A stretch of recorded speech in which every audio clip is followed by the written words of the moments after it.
So here we go. This is going to affect our predictions going forward. But on the PlayStation blog, God of War is delayed and is cross-gen. And Horizon Forbidden West is not even confirmed for this year yet? Question mark? Question mark?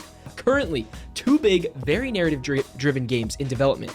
Horizon Forbidden West and the next God of War. And for both of those, they're frankly affected by access to performance, capture, and talent. For Horizon, we think we are on track to release this holiday season. And for God of War, the project started a little later. So we've made the decision to push that game out to next year to ensure that Santa Monica Studio can deliver the amazing God of War game that we all wanted to play. We all called it. We've been saying that for months. Where it makes sense to develop a title both for PS4 and PS5. For Horizon Forbidden West, the next God of War and Gran Turismo 7, which I'm very excited for, will continue looking at that. That being said, it's also important to have showcases just for the PS5, hence the development of Returnal and Ratchet that are exclusive to PS5. Because Sony did say earlier, like very early in the console generation, even before it released, they were saying, we believe in generations. Yep. And so the assumption was that they were going to do a harder cutoff than maybe initially anticipated from that earlier generation, so that they can jump right into making that new hardware. And I mean, if you look at Twitter, gaming Twitter right now, it's all like memes about my base PS4 trying to run God of War and Horizon Forbidden West, and it's like the SpongeBob like catching his breath. So I was in a Twitter Spaces yesterday. We were talking about the same exact thing. There was freaking 15 people in there so mad about that, like, oh, I have a PS5 and I don't even think I'm getting the full experience because Sony's making games for both platforms and everything like this. And on one hand, I totally see where they're coming from. If they were just making games for PS5, then yes, they would take advantage of the full power, right? If they're releasing on PS4 and PS5, they definitely have to do some things. But we have to understand that, like, PS4 is their biggest audience. Everybody's got a PS4. Right. Very small percentage has a PS5 right now. So it makes sense that their two of their biggest exclusives are going to be on both platforms. It makes sense. This kind of feels like a separation from like Sony versus PlayStation, because I feel like Sony as a company is thinking sales wise, of course, but maybe, you know, if you guys know if there's more of a separation between these two separate entities, I feel like that PlayStation is kind of, you know, being hindered, because I always talk about this. I'm saying if we're in next generation, I want to see more leaps of pushing. And, you know, we're seeing delays now of these games because they're trying to work for both.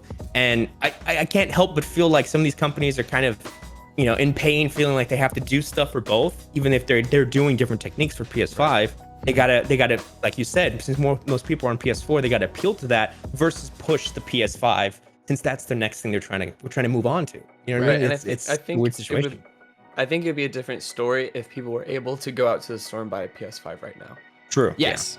Absolutely. But because you still have to have bots for PS5, and you still have scalpers, and you still have people following all the Twitter accounts that post when PS5s come back in stock, I think until we're gonna have a, like, I don't know if saying a surplus of stock is the right thing, but until you see PS5s on the shelves, when you go to Best Buy, when you go to Walmart, wherever, until you get there, I think we're still gonna be seeing a lot of PS4 versions of PS5 games. Even with all this news on God of War Ragnarok, I still think that we get a trailer.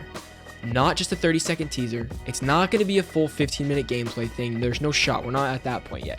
But I'm guessing we get like a 5-minute hefty trailer that teases story. We get an idea of locations and baddies, what the characters are up to, but still tons of room to speculate. Nothing.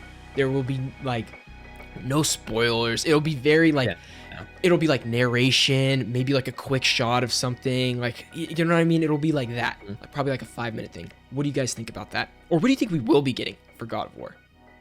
You know, I think I could totally see something very similar to the first trailer that we got for God of War back in 2017, 2018. Boy. Of where you get that short gameplay demo of Kratos and Atreus like walking into the forest and doing the whole deer thing. Okay. The gameplay part? The second part or the first part? I think we'll get gameplay. But again, not the 15-minute gameplay demo. But I mean, Sony Santa Monica never did this 15-minute gameplay demo for the first one. It was only like, I don't know, 3 minutes. Sure. So I think we'll get something like that. My little tidbit, I think that maybe we have like an orchestra playing a score of kind of the theme, but kind of a new rendition of it. they'll go big. That'd be cool. Yeah, that'd be fun. Thank you guys so much for watching. If you enjoyed and want to see more, we have a full unedited episode up on our YouTube and audio platforms everywhere. If you haven't already, please consider subscribing. We appreciate you, and we'll see you back here at Strictly Casual.